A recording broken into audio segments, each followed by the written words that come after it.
interessa muito. Eu que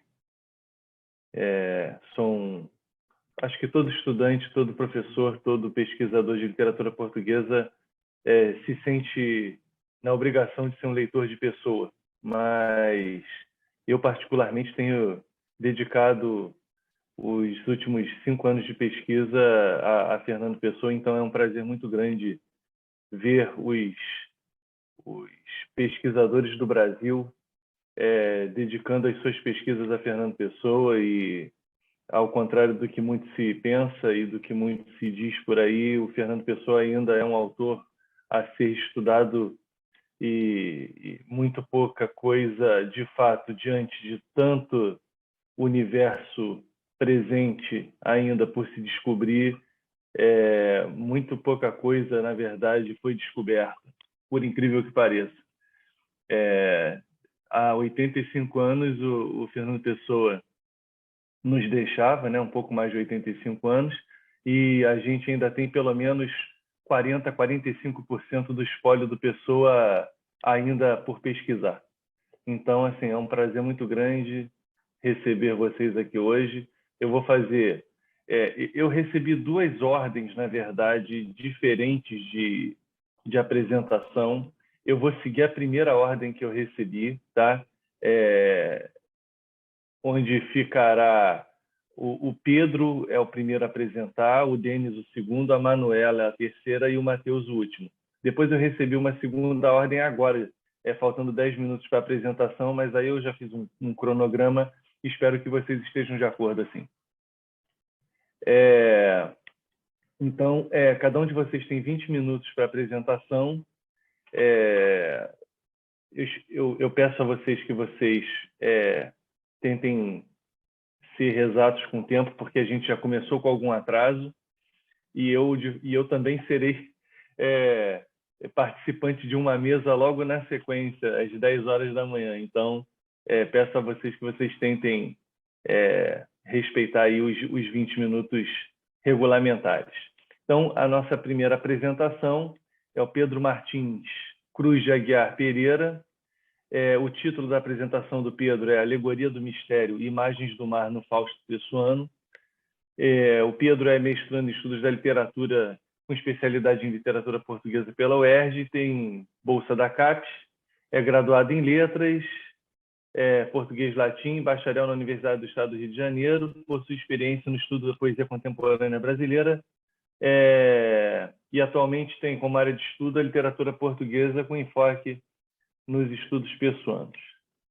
Então, Pedro, a palavra é sua. Eu agora fico de espectador. Bom dia a todos. Só queria saber se é possível que eu faça a apresentação num PowerPoint que eu tinha feito, só para ele acompanhar, porque eu vou ler um texto também da minha apresentação para conseguir organizar bem os 20 minutos.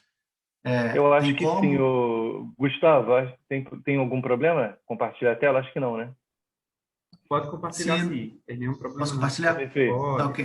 Perfeito. Então, vou compartilhar aqui, vou começar a leitura do meu texto e vou passando os slides de acordo com a parte que cabe, tá bom? Então, acho que vocês conseguem enxergar bem, deixa eu só botar para apresentar. Perdão, vamos lá. Primeiramente, gostaria de dar um bom dia para todas e todos presentes na mesa. A gente agradecer a oportunidade de apresentar aqui um pouco da pesquisa que tenho feito no meu mestrado. Então, a pesquisa vem considerar a possibilidade da leitura das imagens marinhas em Fausto Fernando Pessoa como uma forma de figuração alegórica do mistério. Mistério, palavra que carrega em si uma discussão extensa e milenar na literatura e na filosofia, é uma questão literária amplamente abordada na presente obra, como também é vista nas obras heteronímicas e ortônima. Mas, para a presente fala, acho que é válido olharmos um pouco o aspecto material da obra, sobre a qual nos debruçamos, para depois seguirmos com relação à alegoria, relação alegórica entre o mar e o mistério.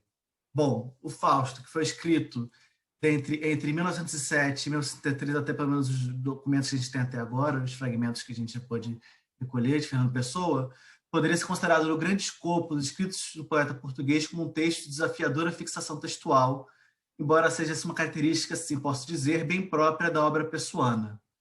o Fausto, dessa feita, possui uma longa história editorial, na qual, podendo, a depender da edição encontrada, ser lido como poemas dispostos em tópicos temáticos, em forma de drama fragmentado, ou em forma de livro de poemas atribuídos ao maestro de Fausto. Nesse caso aqui, eu fiz uma separação dos textos, dos livros da edição que eu pude recolher, que eu tenho, que é a de 53, o Grande Eduardo da Freixo da Costa, que era Primo de Pessoa, e que organizou em temas mesmo, Mistério do Mundo, Celebrem Fausto e o Amor, e outros 2 temas específicos. Depois tivemos o primeiro Fausto, que foi uma organização dramática dele, feita por Dúlio Colombini, em 86. Logo depois, e é curioso que a própria Teresa Sobral Cunha fala sobre isso, que foram feitas essas organizações sem ter um contato com a outra, então, uma outra perspectiva de drama. Tem o Fausto, Tragédia Subjetiva, da Teresa Sobral Cunha.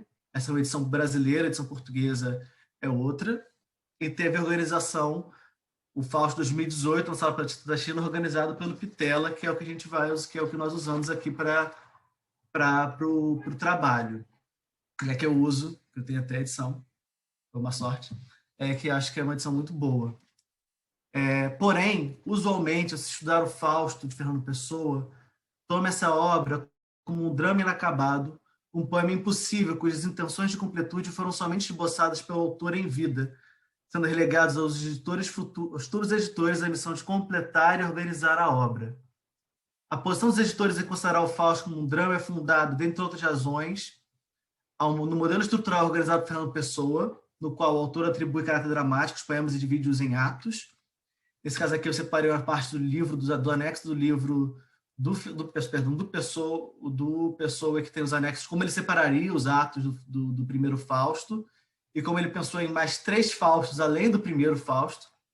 E isso é uma questão bem interessante de ver, porque esse era um projeto que ele faria, seria quase um projeto de vida, ainda que ele não tenha chegado a terminar, e que as organizações, os projetos fáusticos vão de 1915 até 1923, alguns deles, eu não sei se mais outras coisas podem ser achadas no espólio pessoano. O Rodrigo Xavier está por ser descoberto, sempre é muito bom, sempre tem mais o que ler, né?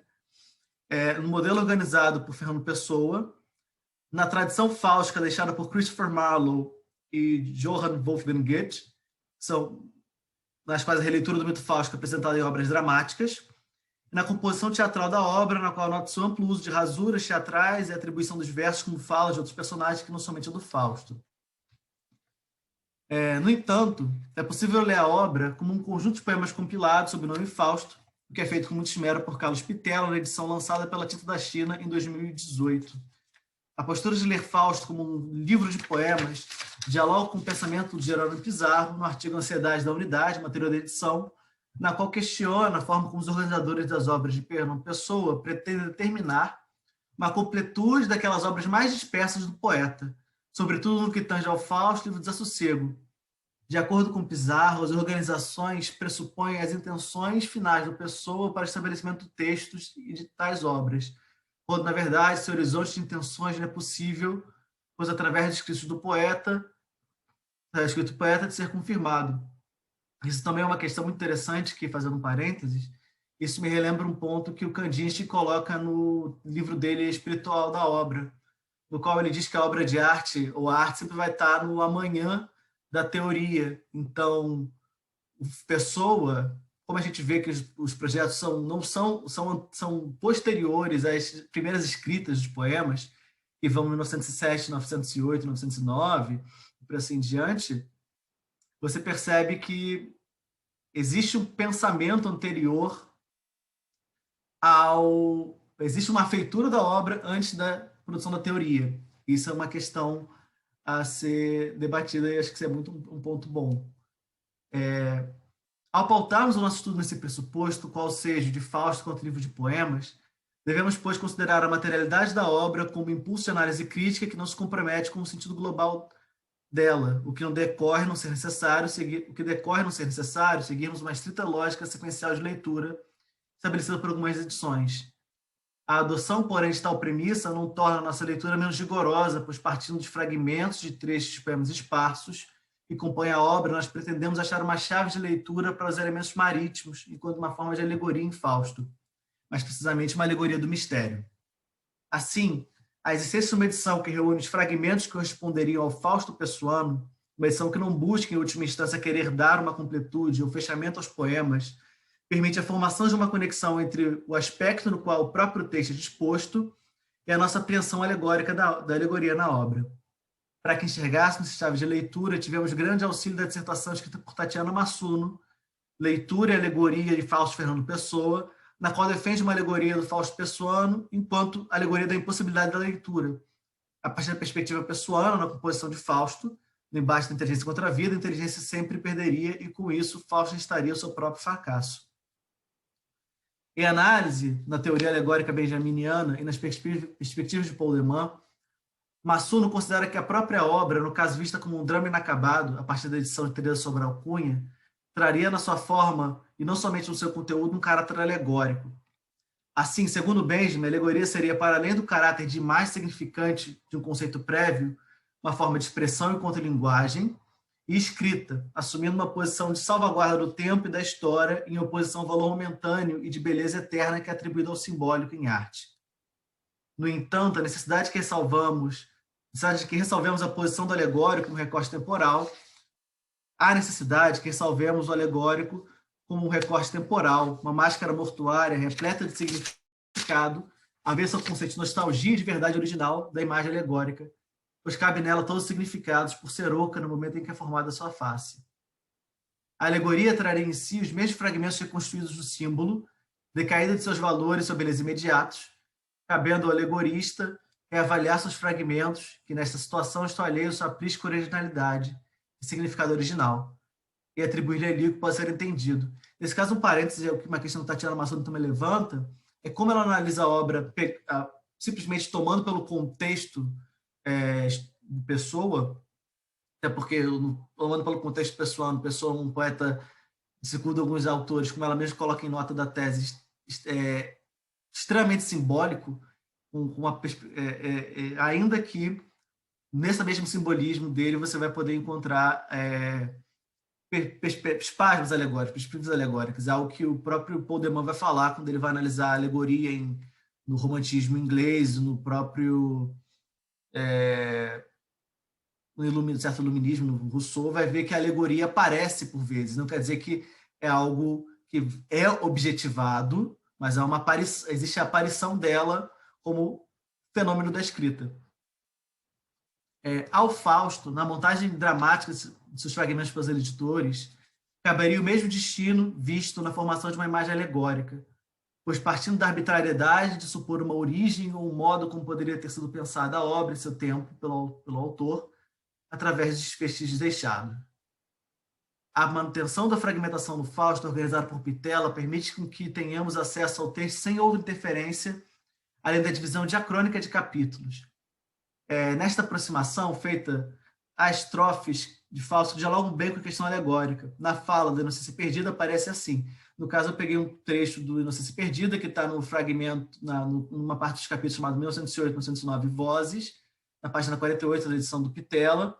E eu vou ler, eu trouxe aqui o texto original, que eu tive chance de escanear, e trouxe o trecho que eu vou ler, depois eu vou voltar a ele, as partes iniciais dele. A jarra preciosa está partida, e nada vale os fragmentos seus. A imagem do templo está caída, partiu-se, era de barro, os crentes perdeu-os. Junta os fragmentos da jarra divina, e a jarra não fazem. Volta ao altar a imagem, já não é o que foi. O rearranjar da jarra divina, que quando inteira pode ser entendida como uma espécie de símbolo teológico, agora perde o valor que tinha antes, não sendo um fragmento totalizante, mas a recomposição de uma imagem sem o sentido original, mas com uma nova intenção. Aqui, numa possível interpretação, a inocência perdida poderia ser exatamente o decaimento do símbolo na apreensão alegórica. O símbolo, como barro, é frágil em seu momento de eternidade, bastando uma queda para ser perdido. O alegórico, por segurar a história nas rachaduras, não traria esse belo atrativo, mas permitiria sua recuperação no decorrer do tempo. Em face disso, sabemos que a imagem marinha e suas figurações na obra não são temas principais dos poemas, mas fragmentos que reluzem o ideal de mistério, problema central que assume os pensamentos de Fausto.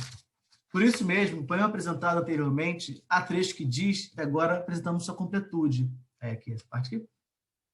A inocência perdida tinha, no caso, a inocência perdida pode ser uma personagem, uma fala, tipo, né, no Fausto, nesse trecho do Fausto. Tinha o campo alegre, mas no ardor da febre devastei-o, e então semeei-lhe amores e nasceram flores de desilusão. Tinha um barco lindo que pela água ia, como nuvem branda pelo branco céu. Carreguei o douro que o labor trazia, e só sobrou logo que vogar queria, e fiquei nas ondas sem o barco meu. A jarra preciosa está partida, e nada vale os fragmentos seus. A imagem do templo está caída, partiu-se, era de barro, os crentes perdeu-os. Junta os fragmentos da jarra divina, e a jarra não fazem. Volta ao altar a imagem, já não é o que foi. Nas duas primeiras estrofes do poema, o entendimento da perda da inocência a partir de imagens relativas ao contato da humanidade com o natural, a queimada do campo, a travessia do mar, resultam na desilusão, pois o controle dos resultados das ações é imprevisível e, na maior parte das vezes, frustrante. Claro, a desilusão da perda da inocência não será a mesma nas duas estrofes. Elas se complementam, pois enquanto na primeira o amor semeado é tratado como situação na qual as intenções não prometem um fim desejado, na segunda, o naufrágio se dá na impossibilidade do controle do humano em relação ao mundo que o circunda. Para essa fala, porém, as imagens construídas na segunda estrofe são de maior interesse, pois retomam uma cena marítima tradicional, a do naufrágio. Nesse caso, quando a gente fala de imagens do mar, é uma questão interessante, porque dentro da noção alegórica, muitas vezes, quando a gente vai entender o mar e o mistério, não vão ser temas estanques, temas que você vai ter simplesmente uma só possibilidade de apreensão, porque imagem marítima, a gente vai ter imagens marítimas completamente diferentes, como as ondas batendo numa praia, ou o próprio Maelstrom, que é um termo usado no próprio Fausto Pessoano, a submersão completa no abismo da interioridade, essas relações que as imagens marinhas vão criando com o mistério, o próprio mistério não sendo sempre o mesmo em cada trecho. Opa, ok, 4 minutos. Terminando já. Nas duas primeiras estrofes, se aprendermos como alegórica a imagem do naufrágio, poderemos supor o barco é um modo de apresentar o engenhoso conhecimento humano, no poema pintado como otimista e ingênuo, nesse caso, pois voga tranquilo sobre o que imagina conhecer. Porém, virado da própria natureza, o mar, em si, uma natureza indomável e voluntariosa, destruiria a ingenuidade pela qual é apreendido, pois tem em si um quê de mistério inalcançável. O mar seria uma forma de apresentação do mistério, pois ele carregaria em si, como diz Alain Corbin, em O Território Vazio, traços específicos do imaginário coletivo, nos quais o mar está conectado ao lugar bíblico de mistérios insondáveis, massa líquida sem ponto de referência, imagem do infinito e da compreensível, sobre o qual, na aurora da criação, flutuava o Espírito de Deus. E fazendo outro parênteses aqui, quando a gente pensa na imagem de naufrágio, tem um livro muito bom chamado História Trágico Marítima, na qual um dos primeiros, eu acho que pela organização que a Contraponto faz, na história do galeão Dom João, em que o galeão, quando ele passava por Moçambique, ele cai numa tempestade, e mesmo com todo o conhecimento da navegação, na tempestade perde-se o leme, o mastro e a vela, tudo aquilo permitiria que houvesse o controle do navio, só que eles sobrevivem. Por uma sorte, por um acaso, eles sobrevivem, e quando em terra que eles morrem. É interessante essa divisão de que ainda com tudo contra, ainda que o conhecimento todo falhou no mar, esse conhecimento, ou melhor, a falta do que fazer, não comprometeu tanto quanto a falta do que fazer em terra, fazendo uma certa relação entre como esses conhecimentos são tratados pode ser entendido de maneira diferente num relato histórico. No caso do Fausto Pessoano, o mistério não seria prontamente local onde habita o conhecimento não pertencente à humanidade, pois muitas vezes ele renega as questões metafísicas da metafísica da alma, da teologia, considerá-las baixas e limitadas, mas como baixas e limitadas. Nesse caso tem um texto do poema que ele fala: pensar a eternidade da alma é baixo. Pensar tudo aquilo que a teologia já pensou e o local onde foi instituído, onde chega o conhecimento humano, para o Fausto, em alguns fragmentos, ele considera como baixo, como algo que não vale a força do pensamento dele. E no caso, mais como a impossibilidade última de conhecer o mundo como coisa em si, como fala Manuel Guzmão em seu livro Poema Impossível, pois existe na própria linguagem a capacidade de transmitir esse conhecimento último. De certo modo, o naufrágio é um fato, e a inocência perante o saber profundo para ela ser perdida. Manuel Guzmão, uma questão que se levantado sobre ele é que o trabalho dele é baseado no Fausto, no primeiro Fausto do Pessoa. No primeiro Fausto é o Fausto organizado pelo Eduardo da Costa, que é dividido em temáticas. Então ele não tem observação de uma completude da obra Fausto, que imagino que como é que ainda que a obra seja baseada nisso, a leitura dele traz uma perspectiva interessante. O mar, em suas cenas, seriam imagens que, em sua linguagem alegórica, tentariam sustentar o valor do mistério, não de forma a cercá-lo em conceito final, mas de modo, na sua variação, a atentar às variadas facetas que o mistério assume na obra pessoana, de modo a não finalizar as suas possibilidades interpretativas. Nisso, se assentarmos no que diz Jean-Marie Ganebin, em seu ensaio Alegoria, Morte e Modernidade, no livro História e Narração de Walter Benjamin, de 1999, entenderemos que o saber proveniente da compreensão alegórica é vertiginoso, sem ponto fixo no objeto ou no sujeito à interpretação alegórica, não nos dando uma garantia de verdade última daquele conhecimento, deixando as certezas ao largo e abrindo espaço para futuras interpretações e para os outros entendimentos vindo da própria arbitrariedade do que está sujeita. Então, esse é o trecho que eu tinha organizado. Assim, agradeço pela atenção e por poder apresentar minha pesquisa. No caso do Fausto, na leitura que estava tendo do Fausto do Pitel, estava organizando outros trechos onde apareciam tanto metáforas, verbos relacionados ao mar e imagens, como, por exemplo, nesse mesmo trecho de 1908-1909 Vozes, tem o Inominável, que ele começa a definir a si mesmo como o próprio Maelstrom das sensações, Maelstrom de si mesmo, e retornando a essa imagem. Como também a gente tem num poema que é bem específico do Fausto, é só passar aqui rapidinho, essa parte 1, e a referência que eu usei, e um poema de Fausto que é bem famoso, que é 1933, que é o que diz sobre... que é o que começa o livro da Fausto Tragédia Subjetiva, que é Ato de Símbolo e Analogia, em que temos no terceiro verso que ele fala a maré, tudo que vemos é outra coisa, a maré é vasta, a maré é ansiosa, é o eco de outra maré que está onde é o real mundo que há. Esses poemas a gente também vai levar em análise, ainda que na apresentação achamos que vale a pena só mostrar esse, por enquanto, é sido perdida, para depois pudermos aprofundar um pouco mais. Mas eu gostaria de agradecer a atenção de todos e a possibilidade de apresentar aqui na Abraplip. Nós é que agradecemos, Pedro. Vamos ver se no final a gente consegue fazer um breve debate. Vamos ver se vai sobrar tempo, tá?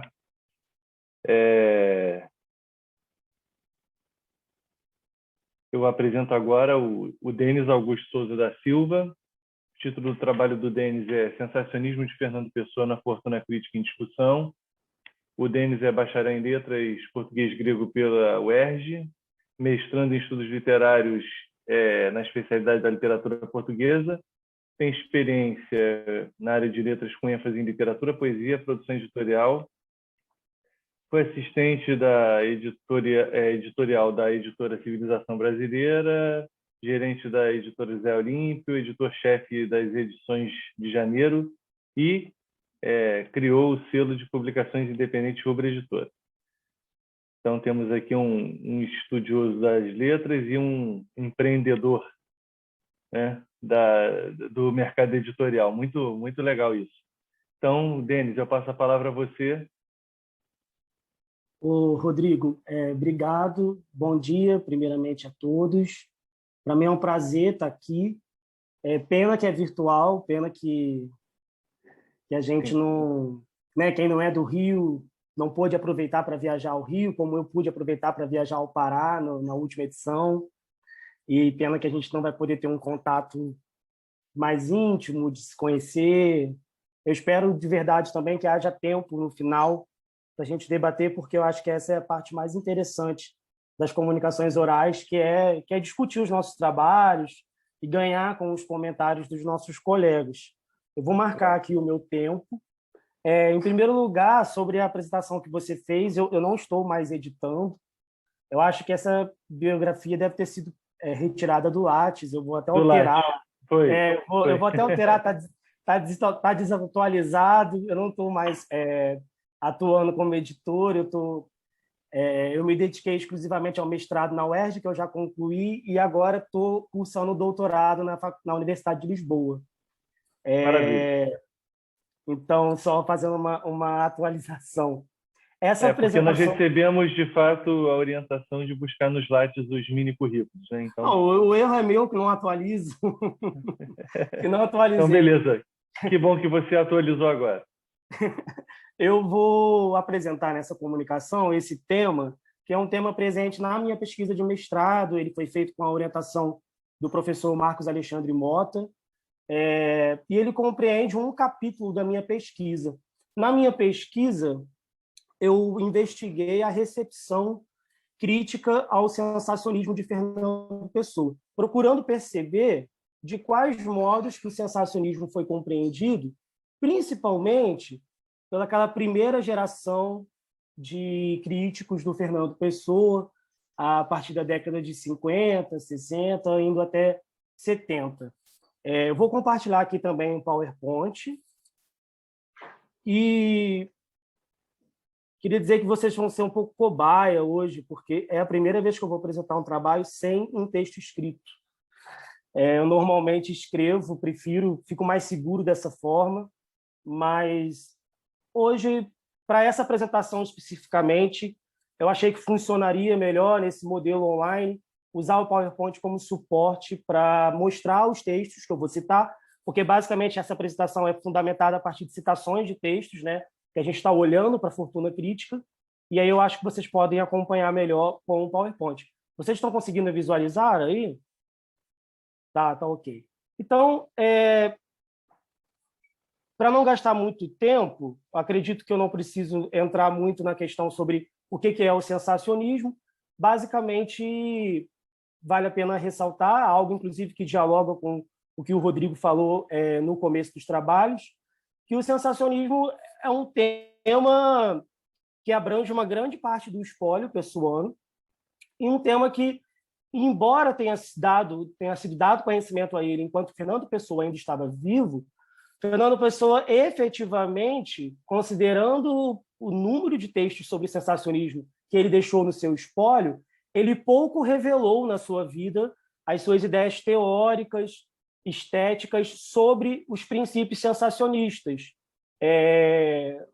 Grande parte do conhecimento que a gente tem sobre o sensacionismo, portanto, foi sendo revelado a partir daquelas antologias, né? A primeira antologia editada pelo Jorge de Sena, o Páginas de Doutrina Estética, depois aquele Páginas Íntimas e de Autointerpretação, editado pelo Linde e pelo Jacinto Prado Coelho. São 4, aproximadamente, grandes antologias que revelam um cenário mais completo, ou, digamos, menos incompleto, desse Fernando Pessoa, que, além de ter sido poeta, foi também um grande pensador e foi um elucubrador teórico sobre a própria noção do que é obra de arte e do que é a poesia. E isso tem um diálogo franco com a observação que o Rodrigo fez, porque é relevante constatar que, a partir do momento que esses textos não haviam sido ainda revelados, essa primeira geração de autores críticos, principalmente, escreveram os seus trabalhos e elaboraram interpretações da obra pessoana sem necessariamente levar em consideração esses textos teóricos sensacionistas do Fernando Pessoa, que hoje nós temos conhecimento. Então, a pergunta, né, a questão que guia essa comunicação em primeiro lugar, o que é o sensacionismo? Fernando Pessoa tem esse universo enorme de textos sobre isso, mas eu separei 2 que eu acho que podem servir como uma boa síntese do conjunto do espólio pessoano sobre o sensacionismo. O primeiro é esse bem curto. São os princípios do sensacionismo. São 3 princípios. O primeiro é: todo objeto é uma sensação nossa, toda arte é a conversão de uma sensação em objeto, portanto, toda arte é a conversão de uma sensação numa outra sensação. Esse texto é datado, como vocês podem ver aí, aproximadamente de 1916, que é o período onde Fernando Pessoa escreve sobre esse assunto, né? Vai mais ou menos de 1913, 1914, a 1917, 1918, o período quando ele escreve muitos textos teóricos sobre o sensacionismo, depois do interseccionismo e do paulismo, como a gente sabe. E o segundo texto que eu acho que oferece uma boa visão para a gente entrar no tema é esse, aproximadamente de 1915. São outros princípios, né, do sensacionismo, na verdade, a elaboração de regras sensacionistas. Então, a primeira regra é a sensação como realidade essencial. Queria que a gente gravasse essa primeira regra, a sensação como realidade essencial. Eu vou retomar essa primeira regra lá no final da apresentação, porque eu acabei encontrando uma coisa que eu achei muito interessante sobre essa visão que o Fernando Pessoa tinha da realidade, da condição humana, lá em 1915, e a forma como ela dialoga com os avanços científicos na área da neurociência e outras áreas científicas atualmente.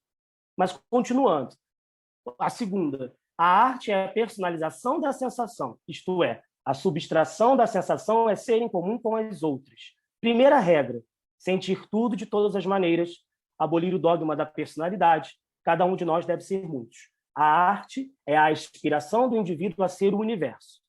O universo é uma coisa imaginada. A obra de arte é um produto de imaginação. A obra de arte acrescenta ao universo a quarta dimensão de supérfluo. Segunda regra, abolir o dogma da objetividade. A obra de arte é uma tentativa de provar que o universo não é real.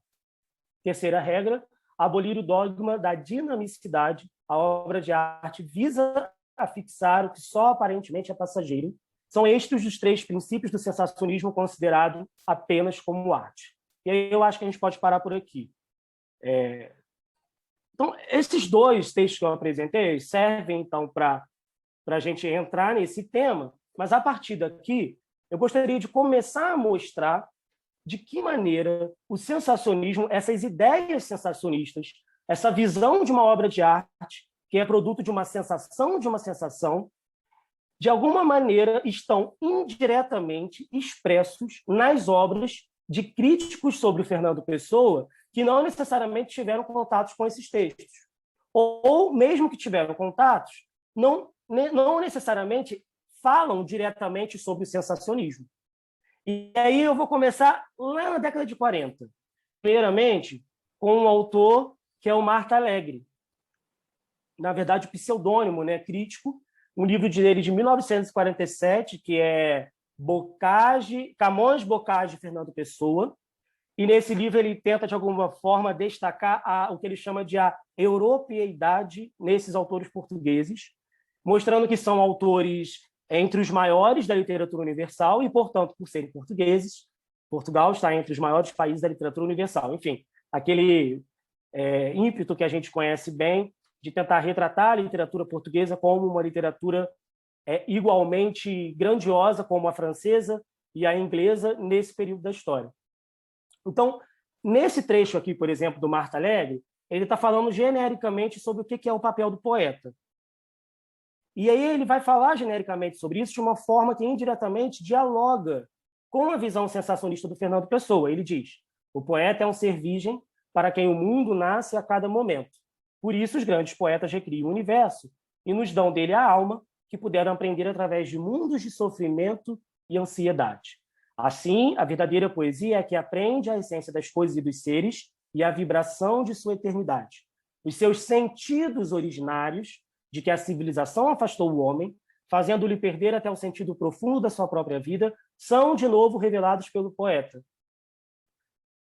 Isso aqui, de alguma forma, dialoga com o que o Fernando Pessoa fala sobre a depuração da sensação que ocorre no procedimento de criação artística.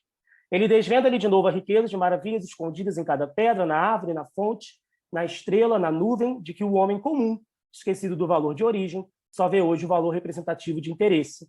Assim, a poesia toma a natureza desde mais profundas camadas do que aquelas onde começa a interessar-se a investigação filosófica ou científica. O poeta é um investigador do mistério. Olha aí, Pedro, dialogando com o mistério que você procura no Fausto. Eu vou continuar, porque eu já vi que eu usei metade do tempo e eu ainda tenho muita coisa para dizer, gente. Eu vou tentar me regular bastante aqui no tempo. Essa é a segunda e última citação que eu queria mostrar sobre Marta Alegre. Aquela ele não está falando diretamente sobre Fernando Pessoa, ele está falando sobre o que é a poesia. Essa ele está falando sobre Fernando Pessoa e sobre o quanto Fernando Pessoa é singular na literatura portuguesa. Por que ele é singular? Porque, pela primeira vez na nossa literatura, a literatura portuguesa, um poeta procura conscientemente controlar a emoção poética e dar à poesia o que entende de sentimento, ou mesmo extirpá-lo deste. Daí a rica intensidade de pensamento de cada verso, o sentido intenso e profundo que excede, que rompe a pele da expressão verbal, a busca da beleza no mínimo do pensamento e não na veste da palavra, o prolongamento de cada emoção para o plano do pensamento, esse, por assim dizer, tratamento dialético da emoção. Esse é outro texto que está em franco diálogo com as ideias sensacionistas do Fernando Pessoa, embora no livro do Marta Alegre ele não use a palavra sensacionismo ou sensacionista, nenhuma derivação dessa teorização estética do Fernando Pessoa em momento algum. E aí eu vou passar para o Adolfo Casas Monteiro, que nesse caso é o autor mais relevante que eu considero para evidenciar isso que a gente escolheu chamar na minha dissertação de uma presença ausente do sensacionismo na fortuna crítica. Casas Monteiro vai dizer sobre a geração de Orfeu, e a gente sabe que o sensacionismo teve uma dimensão prática a partir da geração de Orfeu, né, que consistia, digamos, numa espécie de tentativa de fazer o sensacionismo existir no mundo real como uma geração, uma escola de pensamento com várias personalidades, com vários escritores e artistas de, inclusive, gêneros artísticos, suportes para as obras de arte diferentes, seja a palavra, a tinta na pintura, as matérias na escultura. E aí ele escreve sobre a geração de Orfeu. O que encontramos e é isso rapidinho, isso aqui ele fala sobre a geração de Orfeu, mas eu leio isso e me parece que ele está falando sobre a própria heteronímia do Fernando Pessoa. E aí isso mostra o quanto a heteronímia, de alguma forma, pode estar associada às ideias sensacionistas do Fernando Pessoa. O que encontramos através das mais variadas manifestações, a projeção de uma série de personalidades, aqui e ali firmando conjuntamente uma atitude teórica, uma posição combativa, mas revelando-se, acima de tudo, como personalidades irredutíveis. Estamos, talvez, em face de uma geração. De uma escola? Não, porque os mots d'ordre vão variando e não chegam mesmo a penetrar profundamente a obra de nenhum deles. O público que mal os lia, e se lia não entendia, é que generalizou os rótulos de futurista e de modernista, dando a ilusão do movimento coordenado que, de fato, nunca existiu.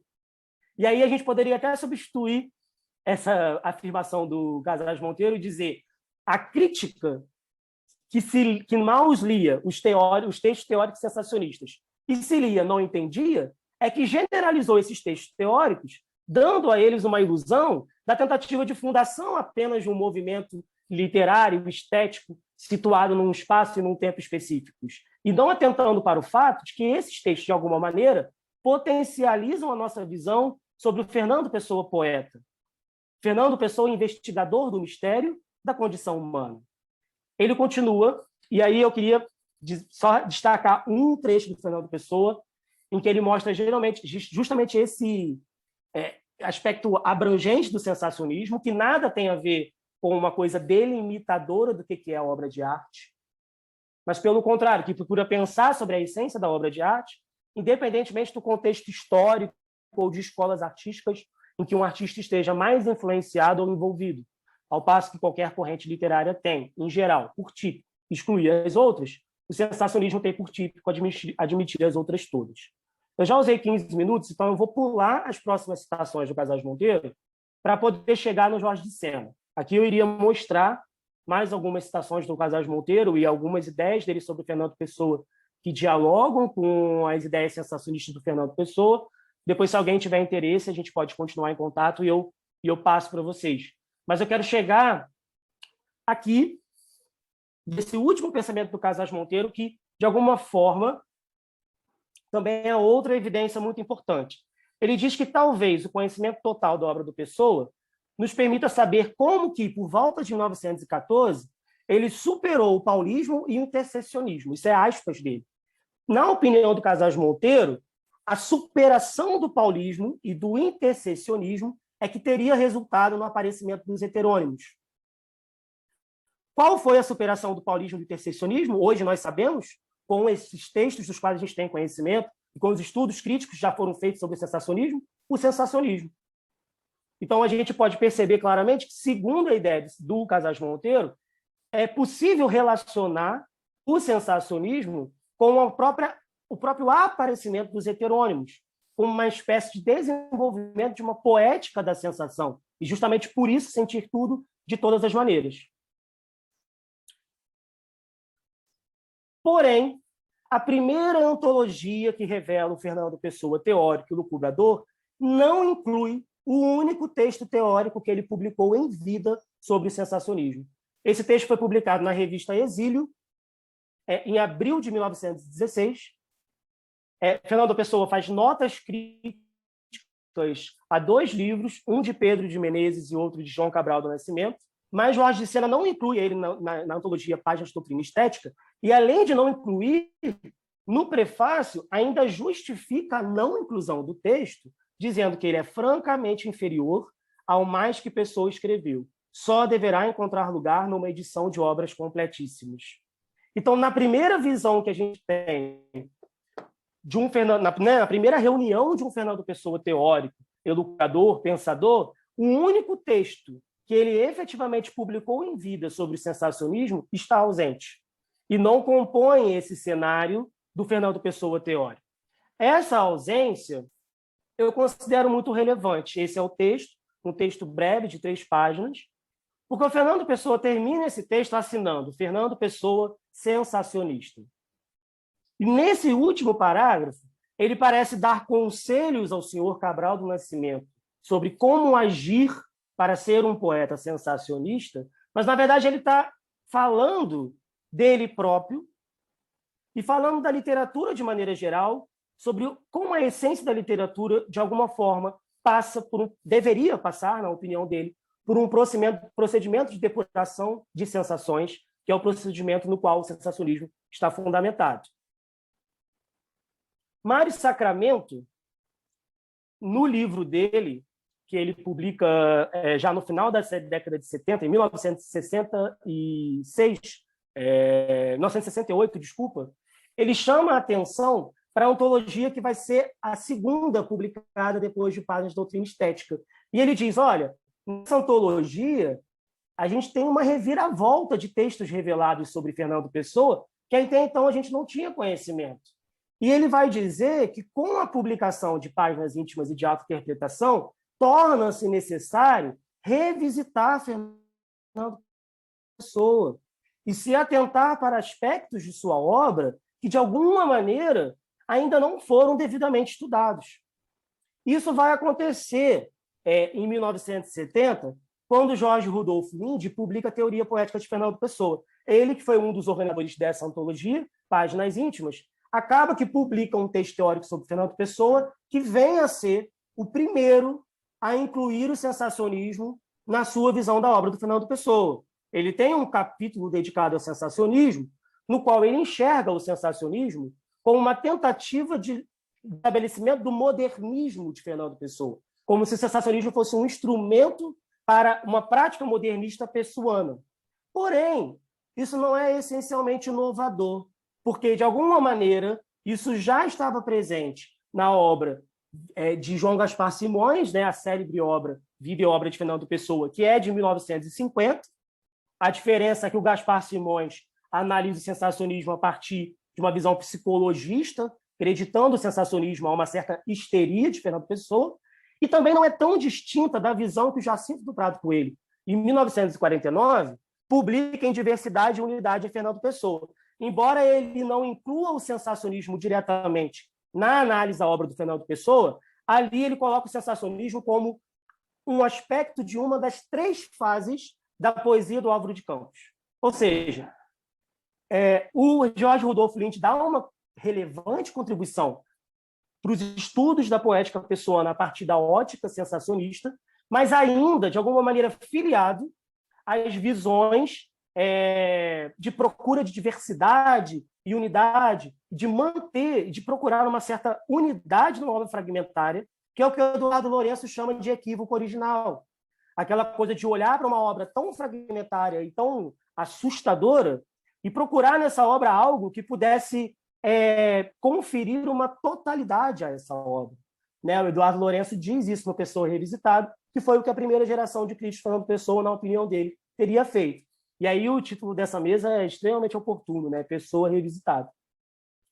Por fim, vale ressaltar que depois do Rudolf Linde, em 1970, a primeira obra que efetivamente vai atentar para o protagonismo, digamos, das ideias sensacionistas de Fernando Pessoa, para uma visão interpretativa de sua poética, é o José Gil, Fernando Pessoa, a Metafísica das Sensações, já na final da década de 80, que vai dizer: é surpreendente que esta teoria não tenha merecido maior atenção. Ele está se referindo à teoria sensacionista. Tanto mais que, do começo ao fim da sua obra, Fernando Pessoa não para de falar, de pensar, de tomar como tema as sensações, a ponto de fundar um movimento literário, o sensacionismo.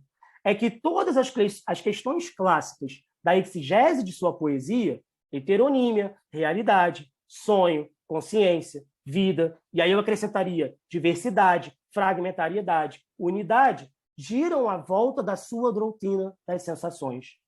Então, o José Gil vem a ser o primeiro autor que diretamente incorpora o sensacionismo na sua visão sobre a obra de Fernando Pessoa, porém, o que eu tentei mostrar aqui é que, de alguma maneira, houve uma trajetória na história da fortuna crítica pessoana que, ora, incluiu o sensacionismo como uma presença ausente na descrição dos pressupostos da poética pessoana, ora, deixou de incluir o sensacionismo numa ontologia que marca o princípio da revelação do Fernando Pessoa como teórico, e que, de alguma maneira, isso pode ter influenciado o caminho da trajetória da fortuna crítica até chegarmos ao José Gil. Né? E aí, para terminar, aquela primeira coisa que eu falei sobre a sensação como realidade essencial, é algo extremamente relevante perceber que Fernando Pessoa afirmou isso em 1914, e hoje nós temos estudos de biologia molecular e da neurociência que identificam que o que une todos os seres vivos é a capacidade de sentir. Um prêmio Nobel, Paul Nurse, publicou um livro chamado What is Life, o estudo pelo qual ele ganhou o prêmio Nobel de Medicina.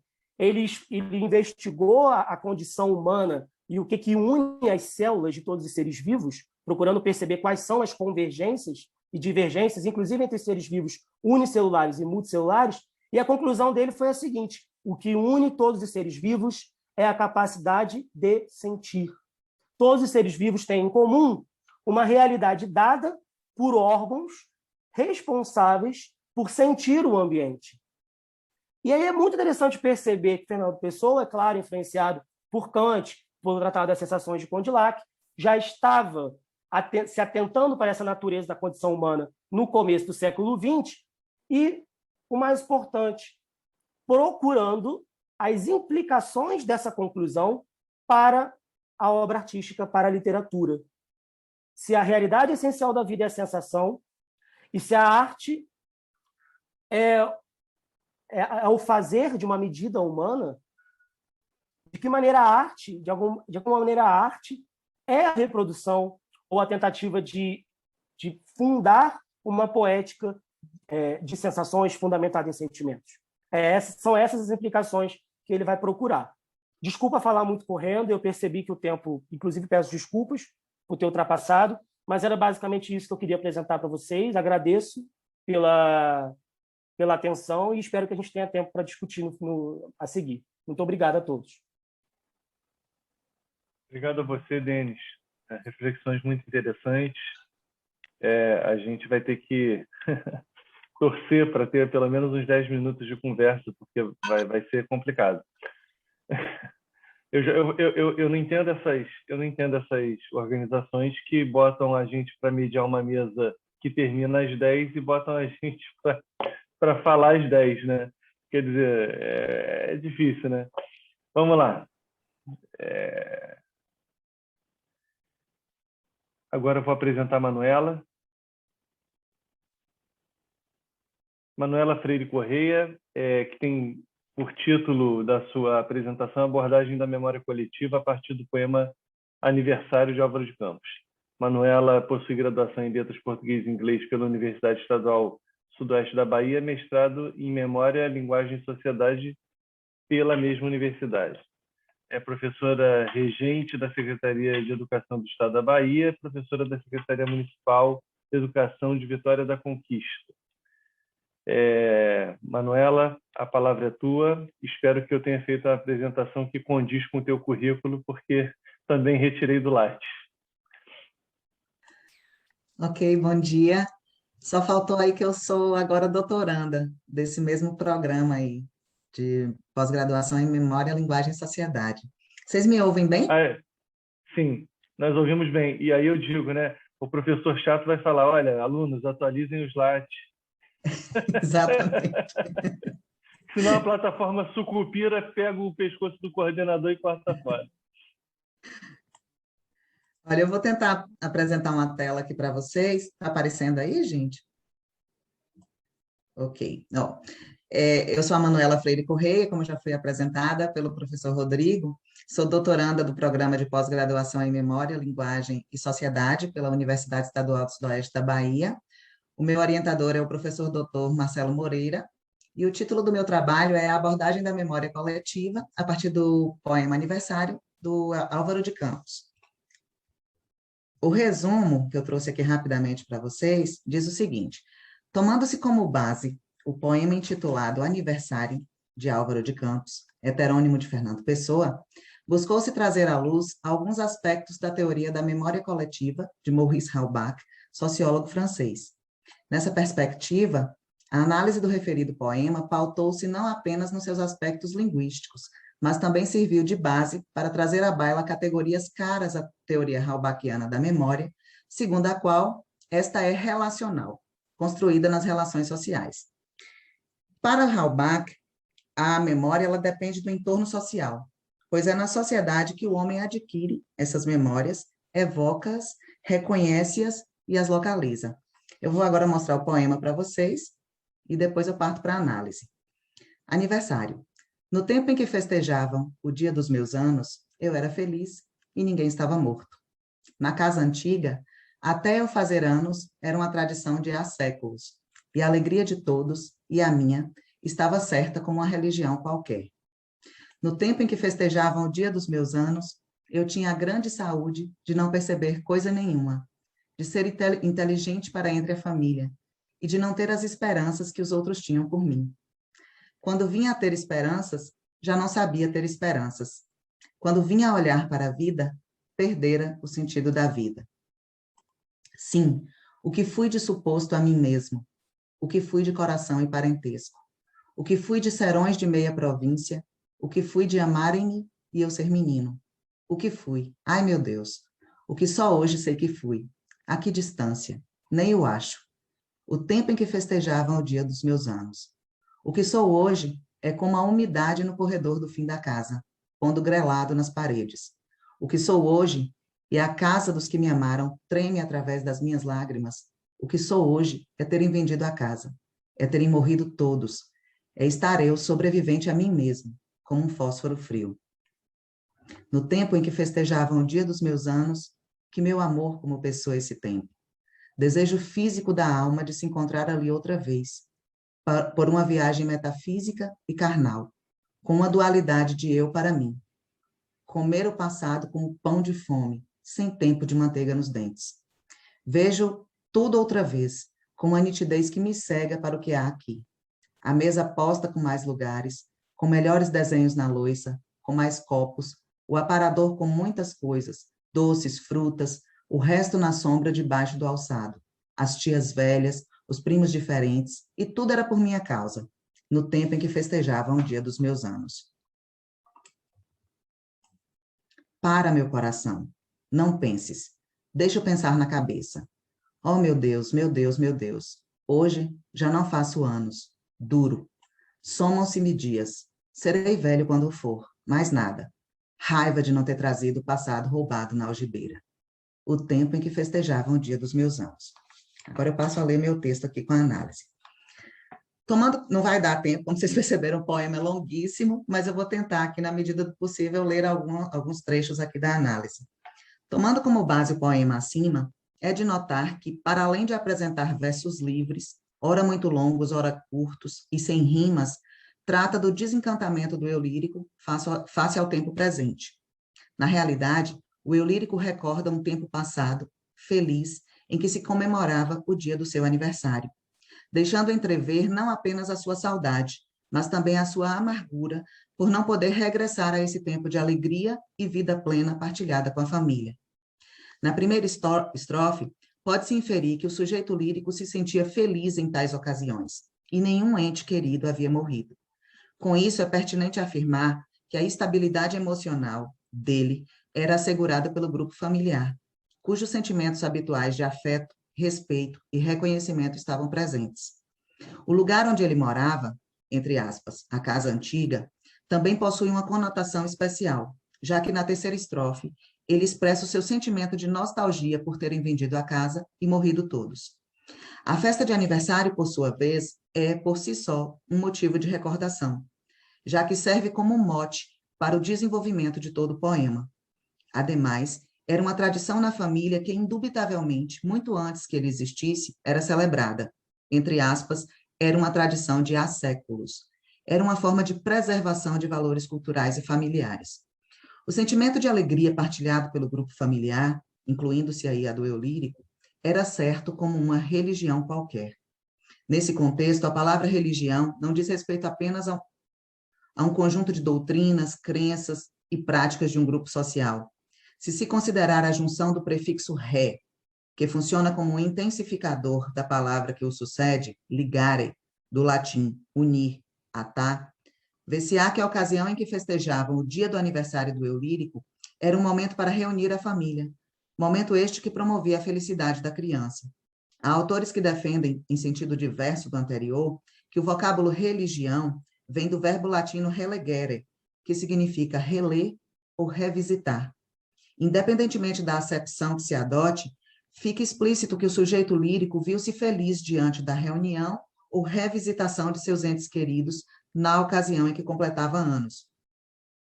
Esses versos podem facilmente ser interpretados à luz do conceito de memória em Halbach, pois o eu lírico, apoiando-se no marco familiar, faz uma reconstituição do seu passado, mais precisamente da ocasião do seu aniversário, a partir do presente.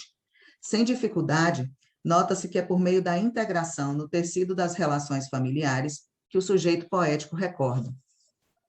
Segundo Halbach, eu começo a citá-lo agora, nossas lembranças permanecem coletivas e nos são lembradas por outros, ainda que se trate de eventos em que somente nós estivemos envolvidos e objetos que somente nós vimos. Isso acontece porque jamais estamos sós. Não é preciso que outros estejam presentes, materialmente distintos de nós, porque sempre levamos conosco e em nós certa quantidade de pessoas que não se confundem. Fecho aspas aqui. O trecho acima, extratado da obra A Memória Coletiva, vai ao encontro do poema de Álvaro de Campos, pelo fato de o sujeito poético, ancorado no marco familiar, fazer um esforço inteligível de recordação do dia em que festejavam o dia dos seus anos. Os familiares ficavam felizes nessas ocasiões, e mesmo não estando material e sensivelmente presentes, em razão da morte e ou afastamento, ajudam-no a recordar. No instante em que recorda, o eu lírico volta-se para eles, entra no grupo do qual continua a fazer parte e experimenta ainda a sua influência, encontrando em si muitas ideias comuns aos membros da família. Nessa lógica, pode-se dizer que a família no poema aparece como um marco, que é abstrato, estruturas de pensamento, valores, e também como um grupo, que diz respeito a experiências, o que foi vivido de fato. A tradição de se comemorar aniversários na família do eu lírico é uma atestação da presença do marco familiar, comunidade afetiva, e a reconstituição da vivência dessas ocasiões corresponde à memória do grupo. O sujeito poético, portanto, está sozinho apenas em aparência, pois os seus pensamentos e seus atos se explicam por sua natureza de ser social e por estar encerrado em um grupo, o quadro de referências da família. Com relação a isso, poder-se-ia redarguir que a representação do tempo do aniversário do eu lírico foi evocada pela memória individual, mas Halbach alerta que mesmo as lembranças mais pessoais reaparecem em função de muitas séries de pensamentos coletivos emaranhados. A memória individual, abro aspas, não está inteiramente isolada e fechada. Para evocar o seu próprio passado, em geral, a pessoa precisa recorrer à lembrança de outras e se transporta a pontos de referência que existem fora de si, determinados pela sociedade. Aqui é uma citação de Halbach, fecho aspas. Isso evidencia que a memória não pode ser confundida com subjetividade. Ela é social. Na realidade, a memória individual e a coletiva não são excludentes.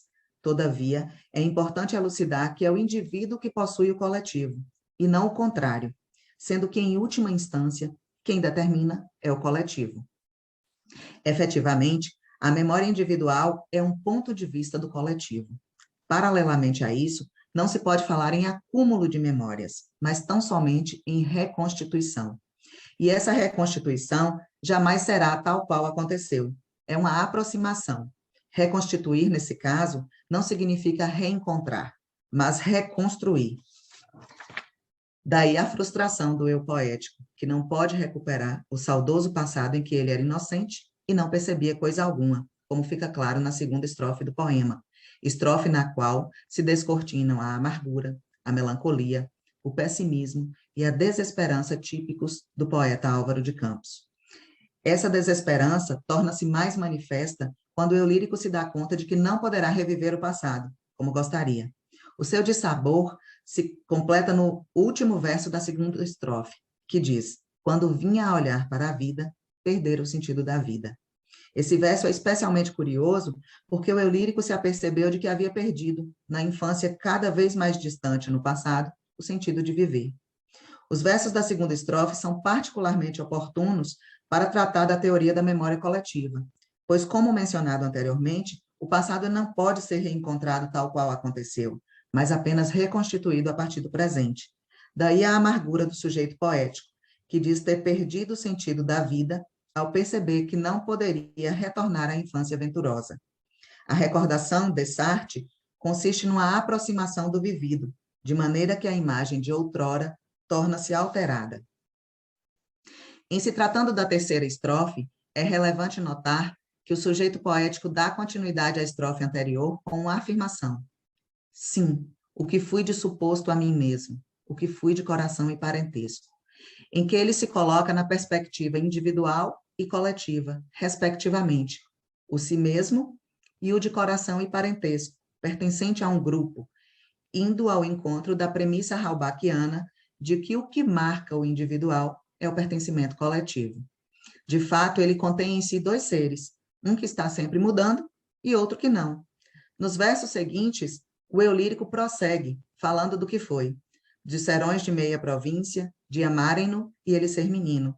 Esses versos elucidam exemplarmente a obra pessoana, que produzida num tempo em que os valores ruíam inexoravelmente, no qual eclodia a crise do conhecimento, seja pelo viés sociológico, seja por meio da psicanálise, e ele buscou encontrar saídas para os problemas modernos.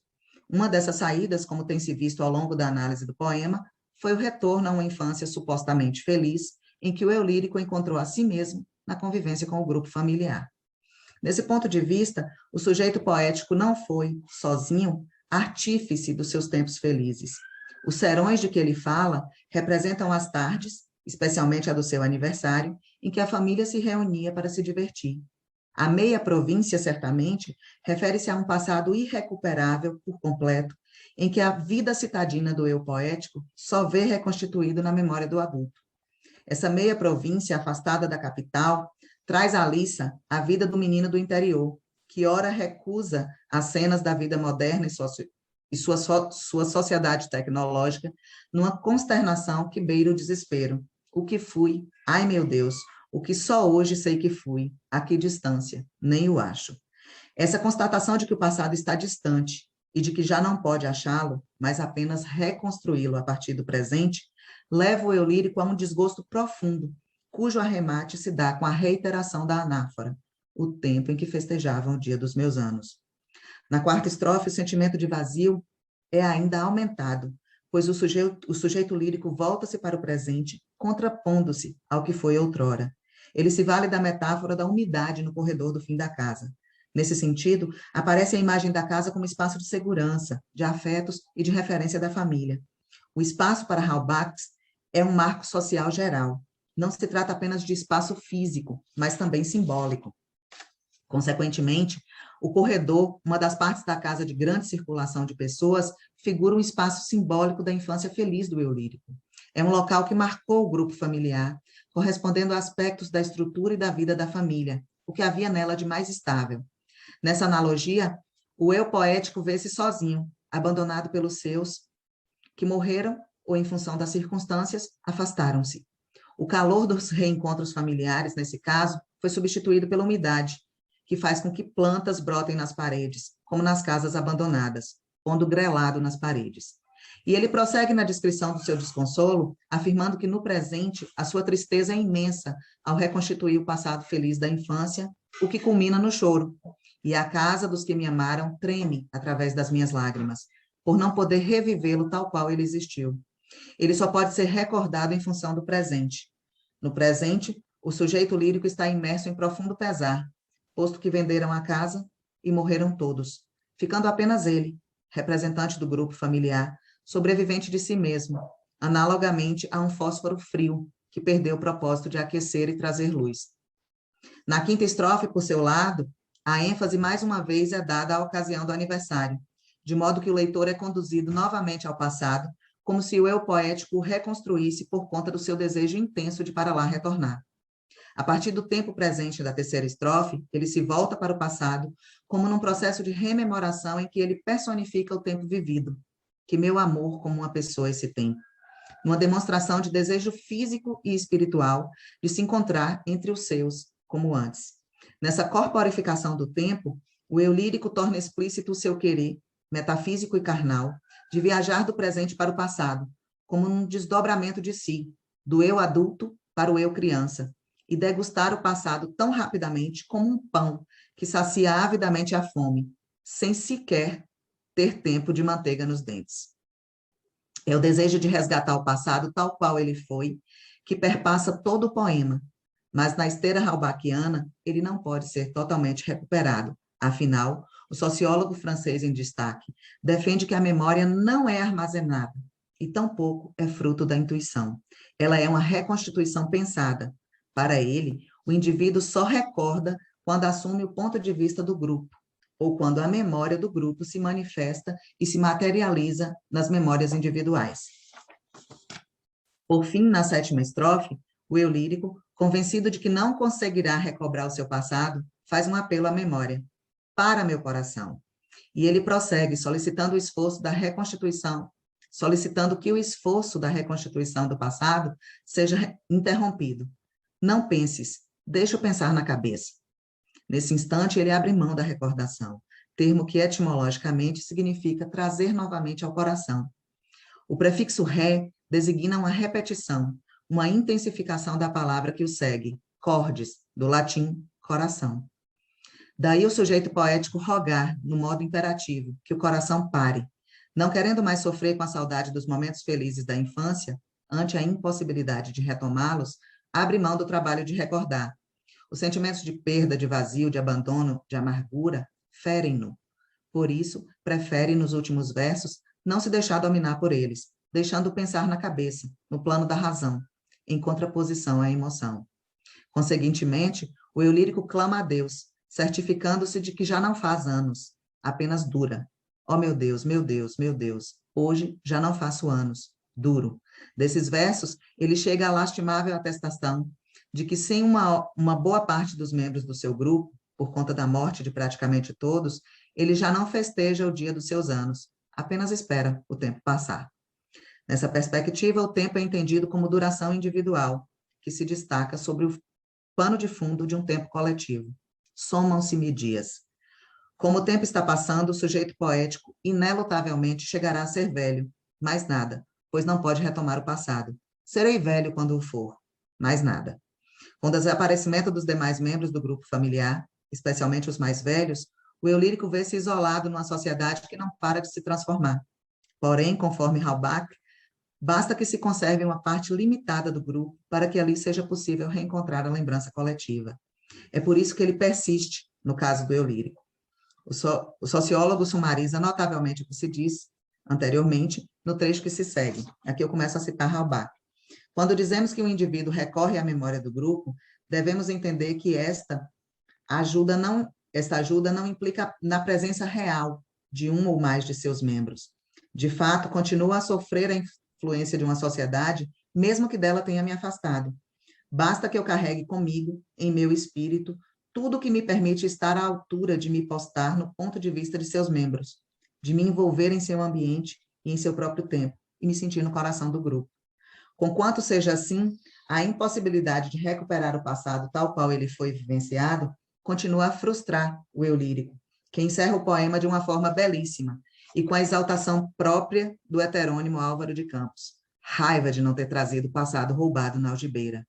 Sua raiva é compreensível, pois o passado da infância feliz é irrecuperável. Apenas a memória permite reconstruí-lo. Apesar da morte, a lembrança subsiste, visto que as relações afetivas resgatam do esquecimento as imagens dos familiares. Não obstante, ao sujeito poético, desejoso de reencontrar o passado, resta apenas a algibeira vazia de um passado feliz, que, segundo Halbach, só pode ser reconstruído a partir do presente. No último verso, o eu poético repete a anáfora, o tempo em que festejavam o dia dos meus anos, fazendo lembrar que a memória não está no vazio, antes o contrário.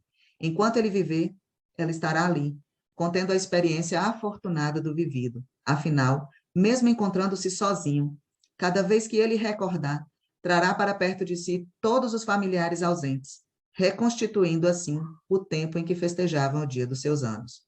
Esse tempo é limitado e relativo, mas também, abro aspas, é bastante amplo para oferecer às consciências individuais um contexto de respaldo suficiente para que estas possam nele dispor e reencontrar suas lembranças. Fecho aspas, do Halbach. É isso, gente. Não sei se ultrapassei, tentei marcar aqui, mas sumiu. Acabei aqui. Ô, Manuela, não, você passou um pouquinho, mas não tem problema algum. Desculpa. A gente não podia cortar a sua análise, que, aliás, foi uma análise muito interessante, uma análise que eu sempre sinto falta das análises dos professores, sabe? As pessoas que realmente trabalham com o texto e vão fazendo um esmiuçamento do texto. Achei muito legal a sua apresentação. Obrigada, professor. Então, eu digo isso porque, fazendo só um pequeno parênteses, eu digo isso porque eu fui professor de educação básica há muitos anos, né? Eu não saí do mestrado e doutorado direto para a universidade. Então, eu trabalhei muito no chão de fábrica, como se diz aqui, né? Então, é muito interessante a gente também ler a literatura para os jovens, né? Para as crianças, e os jovens precisam dessa introdução, dessa iniciação, desse esmiuçamento. Achei muito legal esse aspecto. Eu vou passar a palavra, então, agora, apresentar o nosso último palestrante da sessão, que é o Matheus Gabriel de Castro Freire Oliveira, cuja comunicação tem por título A Natureza e História em O Guardador de Rebanhos, de Alberto Caeiro, e O Claro Enigma, de Carlos Drummond de Andrade.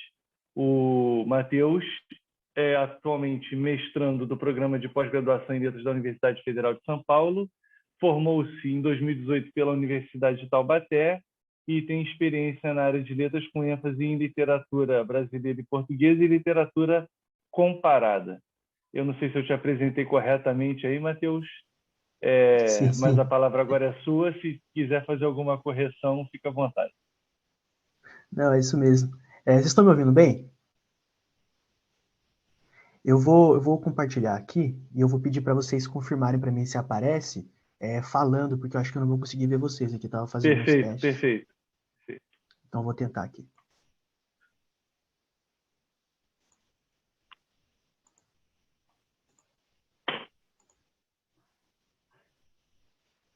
Está 100%, Matheus. Aparecendo aí? Beleza. Sim. Só um minutinho aqui que eu estou me organizando. Acho que eu não vou usar não uns 20 minutos, até para restar tempo aí para a gente conversar um pouco. Então, bom dia a todos e a todas. Sou Matheus Gabriel, faço mestrado na Unifesp e apresentarei o trabalho Natureza e História em O Guardador de Rebanhos, do heterônimo de Fernando Pessoa, Alberto Caeiro, e Claro Enigma, de Carlos Drummond de Andrade. Meu orientador é o professor Dr. Leonardo Gandolfi, e escrevemos o trabalho na linha temática 4 aqui do Congresso, Interlocuções entre literatura portuguesa e outras literaturas, aqui no caso a brasileira, né? Na verdade, esse trabalho de hoje integra um projeto maior do mestrado, que tem como título principal Maquinações do Mundo. Nele, discutimos a aparição de perguntas nas obras, a relação entre natureza e história, que apresentarei aqui para vocês, poesia e silêncio, e maquinações do mundo, que dá título ao trabalho, que é a principal parte, pensando a máquina do mundo e Deus como paralipses nas obras. Na Unifesp, esse projeto é financiado pela CAPES. Bom, antes de apresentar o objetivo principal, gostaria de tratar da metodologia comparatista.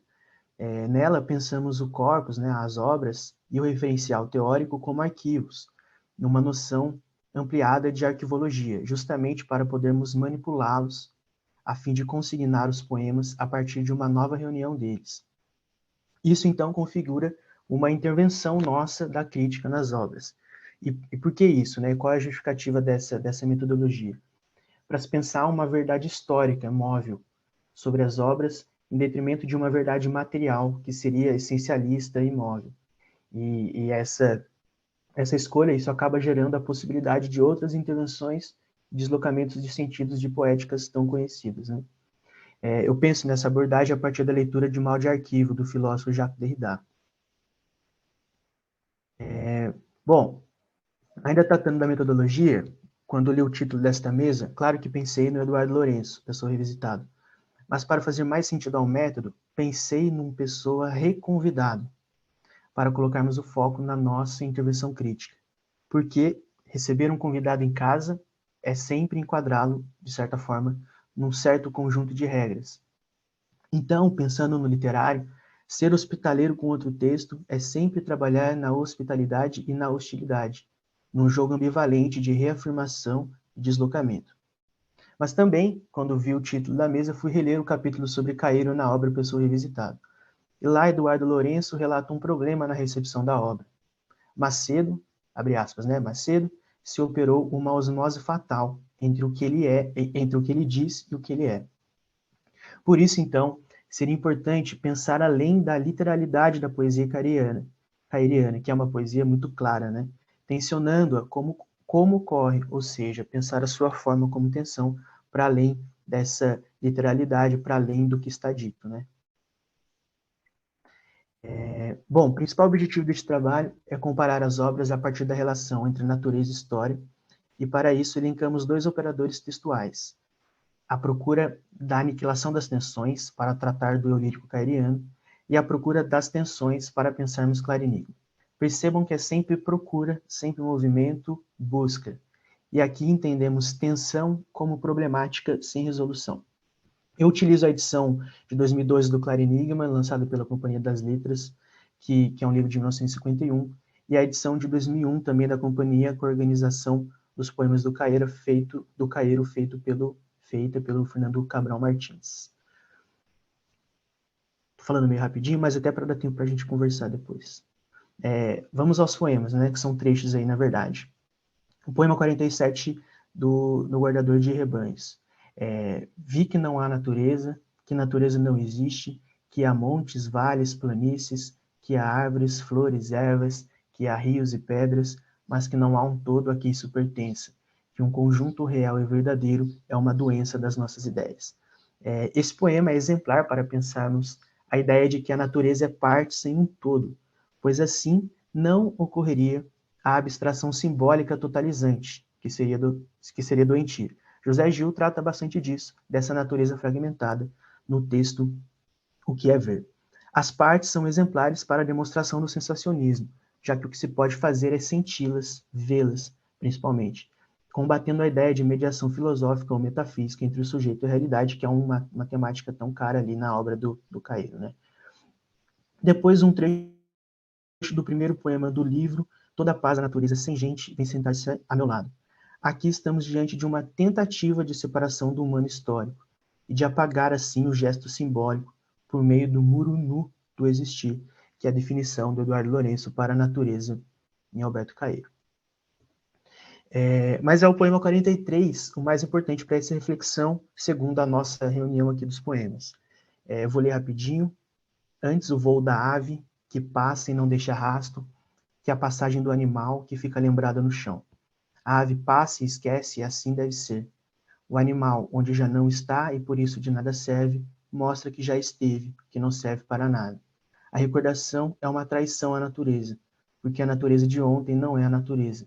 O que foi não é nada, é lembrar e não ver. Passa, ave, passa, ensina-me a passar. Estamos diante de uma postura ahistórica, pois se a natureza é exemplar, não poderíamos traí-la recordando. E se pensarmos que a memória é a condição essencial da história, aqui a tentativa é de pôr fim mesmo à história, a partir da negação do passado, que sempre se dá em construção simbólica. Então, o eu lírico está sempre tentando não deixar rastros, como uma ave. No poema 2, vou ler aqui rapidinho também, é um trecho, né, do poema 2.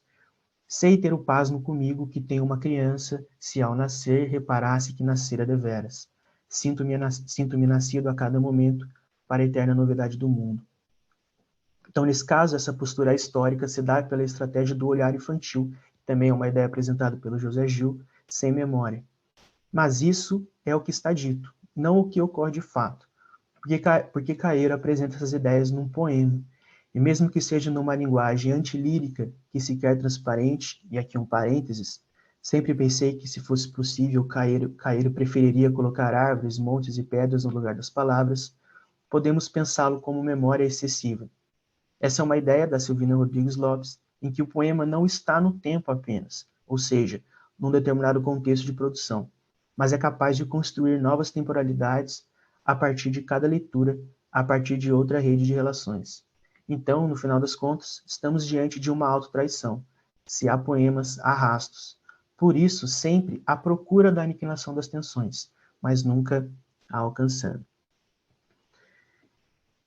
Chegamos a Claro Enigma, do Drummond. O poema que abre a obra é a Dissolução, e peguei ali uma parte da primeira estrofe. Escurece, e não me seduz tatear sequer uma lâmpada, pois que aprove ao dia findar, aceito a noite. Percebemos que a primeira palavra do livro é escurece, instaurando uma relação de melancolia a partir da natureza noturna. Inclusive, a primeira seção de poemas é intitulada Entre Lobo e Cão, com uma série de poemas com referências a constelações. Mas é importante destacar que a maneira tensa de Drummond, a própria ideia de domesticação, cão, e selvageria, lobo, aparece para dimensionar o gesto poético. Estamos diante de procura das tensões agora. No outro poema, a perspectiva de um boi é emprestada para reflexão sobre os homens. Também vou ler um trechinho aqui. Nada nos pelos, nos extremos de inconcebível fragilidade, e como neles há pouca montanha, e que secura, e que reentrâncias, e que impossibilidade de se organizar em formas calmas, permanentes e necessárias. Quando do seu lançamento, e até hoje, muito se aponta Claro Enigma apenas como neoclássico, metafísico, alienado. Porém, para Wagner Camilo, professor da USP, que escreveu Drummond, da Rosa do Povo à Rosa das Trevas, a retirada estratégica para a natureza, a fim de outra visada à história, para a passagem do tempo. Em Morte das Casas de Ouro Preto, isso ganha atenção máxima. Vou ler aqui um poema longo, separei 2 estrofes aqui para ler rapidinho. Sobre o tempo, sobre a taipa, a chuva escorre. As paredes que viram morrer os homens, que viram fugir o ouro, que viram finar-se o reino, que viram, reviram, viram, já não vêm, também morrem. O chão começa a chamar as formas estruturadas faz tanto tempo. Convoca-as a serem terra outra vez, que se incorporem às árvores hoje vigas, volte o pó a ser pó pelas estradas. Neste caso, o lugar que seria o da preservação da memória, as casas históricas de Ouro Preto, se torna o lugar da destruição e morte, por meio da ação natural, que aqui é a ação da chuva. Dessa forma, a ação da natureza sobre o histórico aparece para a demonstração da inércia do homem frente ao correr do tempo, num tom de malogro, dor e sofrimento, palavras do Wagner Camilo. Então, portanto, aí chegamos a algumas reflexões finais. Em O Guardador de Rebanhos, a procura da aniquilação das tensões, há uma tentativa de integração à natureza, aparente solução com o sensacionismo frente à doença da metafísica. Há uma tentativa ali de estabelecimento de um plano salvacional, né, que é uma ideia da Leila Perrone Moisés, a partir da não recordação, né, o pasmo essencial do olhar infantil e o fim da história. Porém, tudo isso é tensionado pela forma de ser da poesia. Então, há investigação da problemática de acesso ao real, mas não superação dela, e consequente aniquilação das tensões. Já em Claro Enigma, a procura das tensões. A ação humana no tempo, né, a história, sucumbe à ação da natureza. E há uma retirada estratégica, perspectivas naturais, de onde se fala a natureza noturna, de onde se vê, por exemplo, a perspectiva do boi, resulta em apurada consciência sobre a passagem intensa do tempo pelos homens. E, finalizando, nos dois casos há um aparente escapismo, pois a natureza convocada tensiona a ação humana frente à passagem do tempo histórico. Para finalizar, eu trouxe duas reflexões do Lourenço, pensando aí no título da mesa, para fazer jus a esse título, né? E também acho que tem a ver com toda essa questão da procura da aniquilação das tensões, que sempre é procura, né? Então acho que faz sentido. Caeiro nasce para anular, mas é no espaço que separa olhar e realidade, consciência e sensação, que o seu verbo, a sua voz irônica e gravemente se articula. E a outra, nascido para pôr termo ideal à consciência de inexistência que o caracterizará sempre, Cairo elevará ao máximo, sem a superar, as aporias e agonias dessa consciência. E aí, finalmente, essas são as principais referências que eu usei aí para a apresentação, que também dão base aí para essa parte do trabalho. Vou interromper aqui o compartilhamento. Muito interessante, Matheus. Gosto sempre de leituras comparadas. Eu acho que nós vamos poder fazer uns 10 minutos de debate, que aí isso me dá a possibilidade de eu chegar 5 minutos antes da minha mesa lá. Eles pedem para chegar 20 antes, né? Mas acho que com 5 eu consigo resolver bem.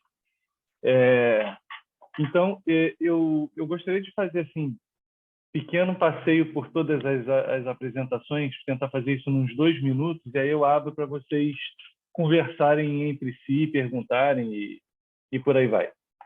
O trabalho do Paulo me interessa muito particularmente porque eu estudo também o Fausto do Pessoa, ou pelo menos tento estudar, né? O Carlos Pitelli é muito meu amigo. Eu acompanhei a preparação dessa edição muito de perto e ajudei até a transcrever alguns textos, participei da equipe que ajudou a trabalhar com os manuscritos. Eu trabalho diretamente com Jerônimo Pizarro, que hoje é um dos caras que melhor lê Pessoa acho que no mundo, né? Além de ser um dos maiores editores do Pessoa atualmente, é um grande leitor da caligrafia do Pessoa, que é um desafio tremendo, né? E então, assim, o trabalho do Pedro me interessa muito.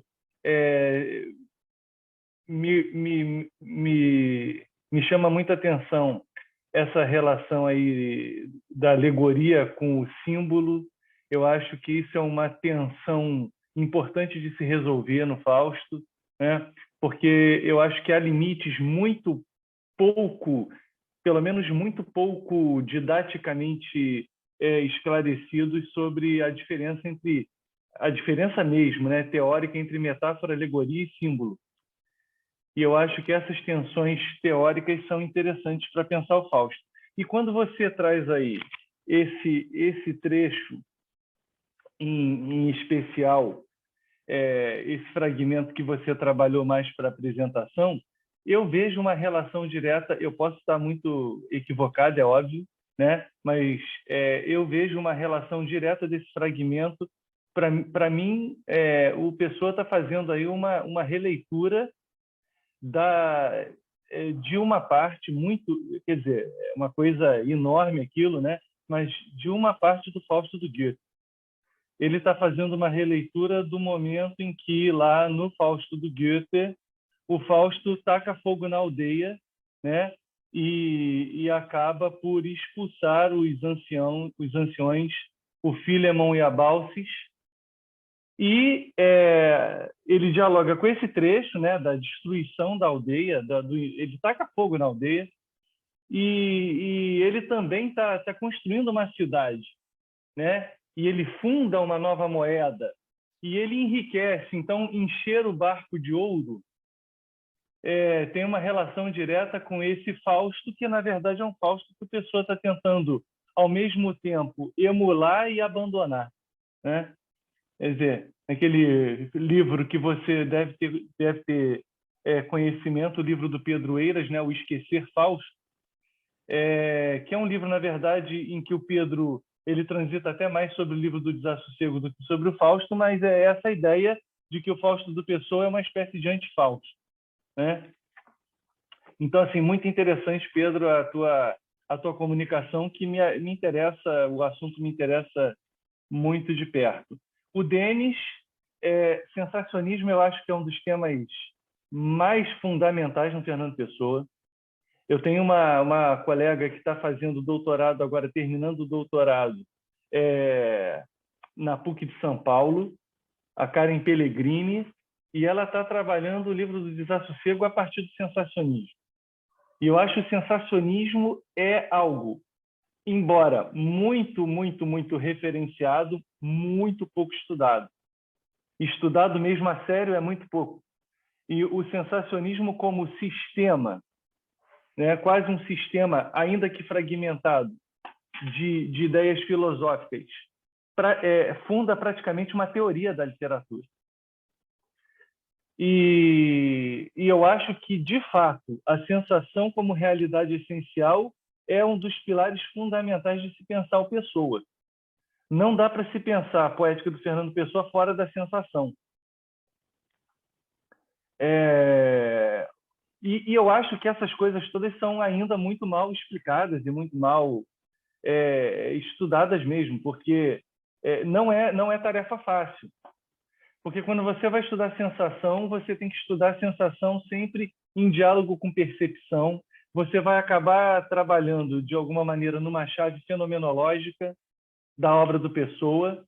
É claro que há pessoas que já fizeram isso de alguma maneira, mas eu acho que, por mais que o desafio de se ler o Pessoa seja sempre um desafio de a gente tentar fugir dessa ansiedade da unidade, né, como coloca lá o Jerônimo Pizarro, dessa tentativa que o Jacinto do Prado Coelho fez em tentar encontrar, né, uma espécie de conjunto nisso, mas eu acho que como professores e como pessoas... Eu sempre lembro que é uma frase do Ortega y Gasset, que eu não sei em qual dos textos está agora, eu não vou me lembrar, eu devo ter lido isso na época do mestrado, mas isso me marcou imensamente.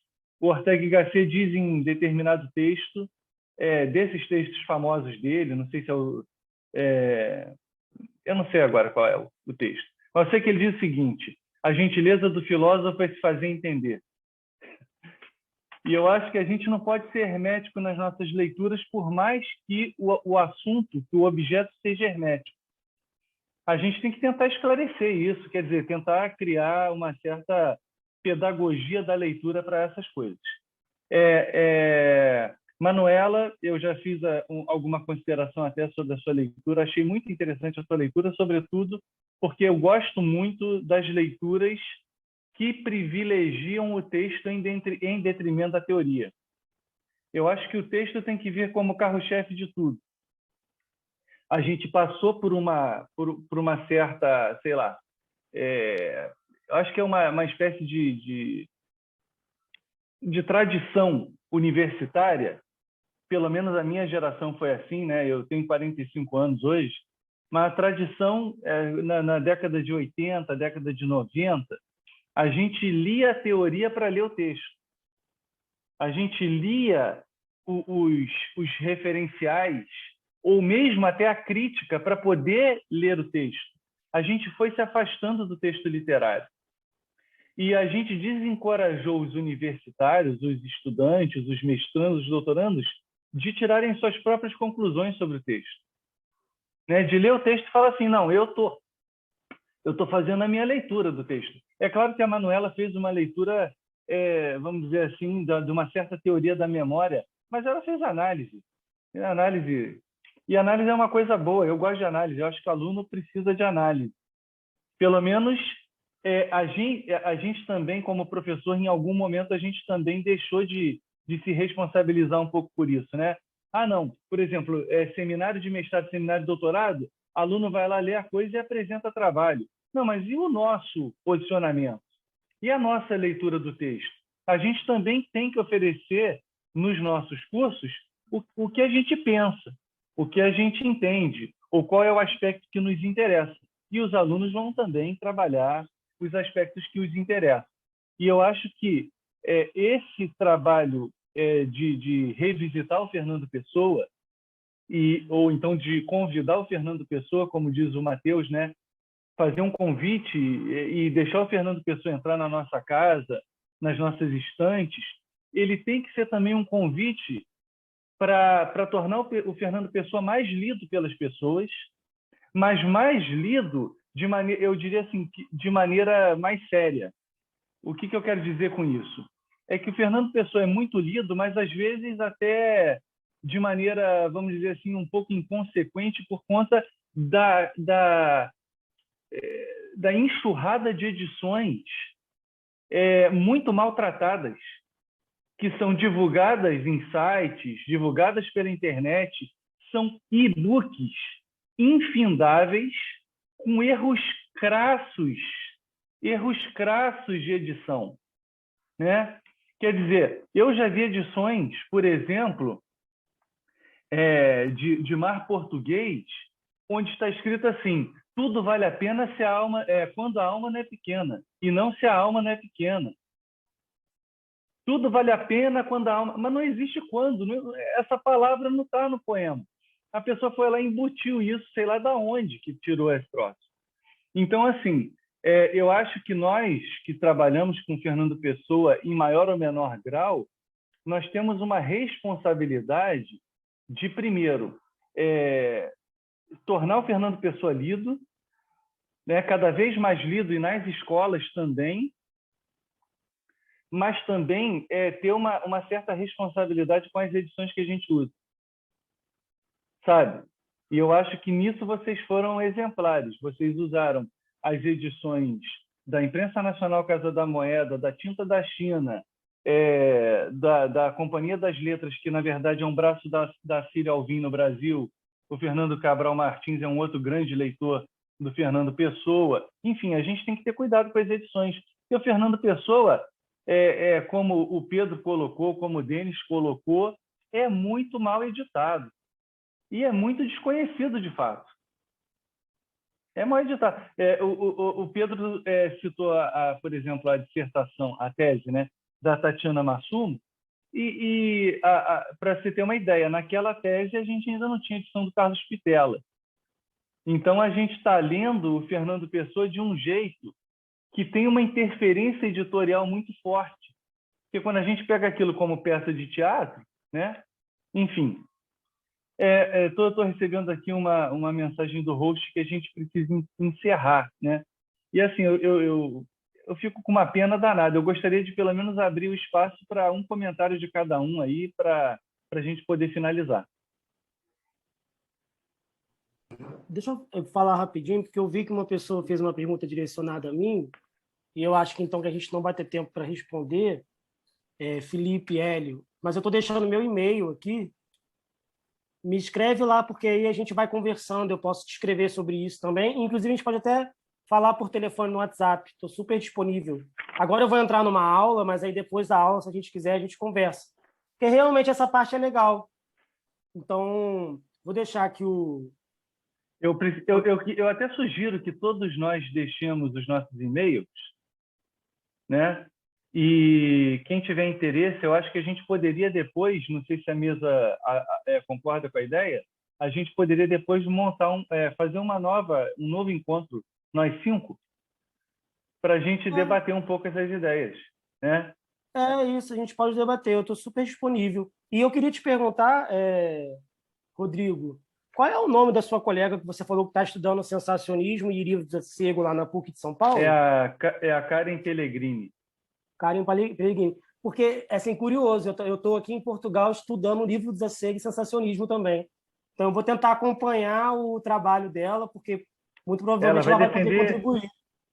Ela vai defender a tese daqui a pouco, é final do ano agora. Ótimo, ótimo. A tese dela com certeza vai ajudar, porque eu estou começando agora, então a tese dela vai contribuir com certeza para o meu trabalho. Valeu, muito obrigado. Maravilha.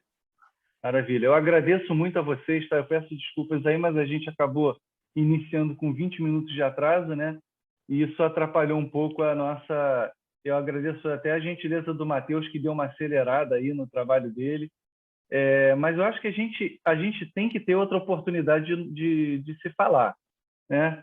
Eu acho que a gente não pode ficar por aqui. Eu acho que esse grupo aí é um grupo muito bom, jovens que estão trabalhando de maneira muito interessante com temas variados sobre Fernando Pessoa. Eu acho que a gente poderia... Eu estou pensando em fazer um simpósio ano que vem e a gente poderia alinhar essas conversas aí para a gente poder trabalhar junto numa outra oportunidade. Tá bem? Não encerra só não para dar tempo de eu copiar os e-mails aqui. Eu vou escrever para vocês. Não, quem vai encerrar a sessão é o host. Eu não faço mais nada. Eu só copiando Aliás, aqui eu no tenho chat. que